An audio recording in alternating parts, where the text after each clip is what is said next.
என்ன மாதிரி தனியா என்ன மாதிரி சொந்தமா ஒரு கட்சி ஆரம்பிச்சு 1% அட்லீஸ்ட் 1% வாக்கு வாங்கி காட்டுற அந்த தில் இருக்குதா, திராணி இருக்குதா?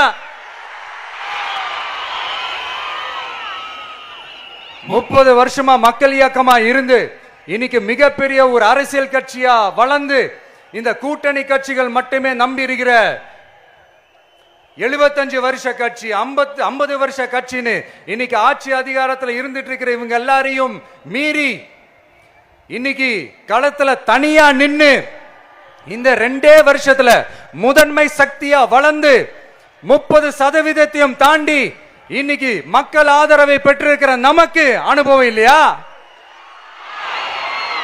உங்களுடைய அனுபவம் என்னன்னு சொல்லட்டுமா? கட்சி ஆரம்பிச்ச அண்ணாவை மறந்தது, கட்சி ஆரம்பிச்ச எம்ஜிஆர் அவர்களை மறந்தது, கட்சியை வளர்த்த ஜெயலலிதா மேடம் அவங்களை மறந்தது.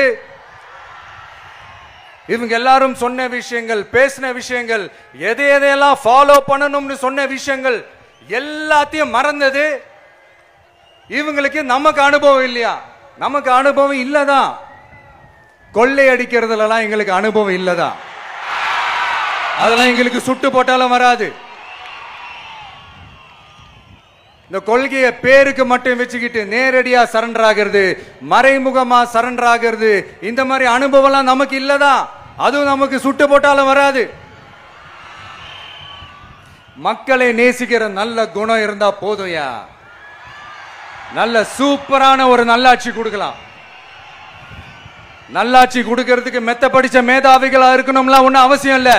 காமராஜர் அவர்கள் மாதிரியோ எம்ஜிஆர் அவர்கள் மாதிரியோ மக்கள் சக்தியின் துணையால, மக்கள் மேல அக்கறையா இருக்கக்கூடிய நல்ல அதிகாரிகளின் துணையால சூப்பரான ஒரு நல்லாட்சி என்னால கொடுக்க முடியும். செஞ்சு காட்டுறேன்.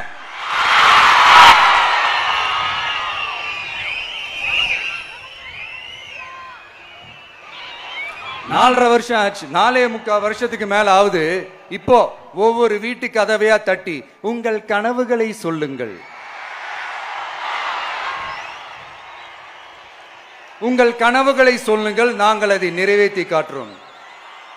இல்ல, ஸ்டாலின் சாருக்கு மக்கள் சார்பா ஒரு கேள்வி. மக்களுடைய கனவு என்னன்னு உங்களுக்கு தெரியுமா சார்? அது சரி, அவங்க என்ன நினைக்கிறாங்கன்னு உங்களுக்கு தெரியாது, அதுக்கப்புறம் எப்படி அவங்க கனவுகளை பத்தி உங்களுக்கு தெரியும்? மக்களோட கனவு என்னன்னு நான் சொல்லட்டுமா சார்?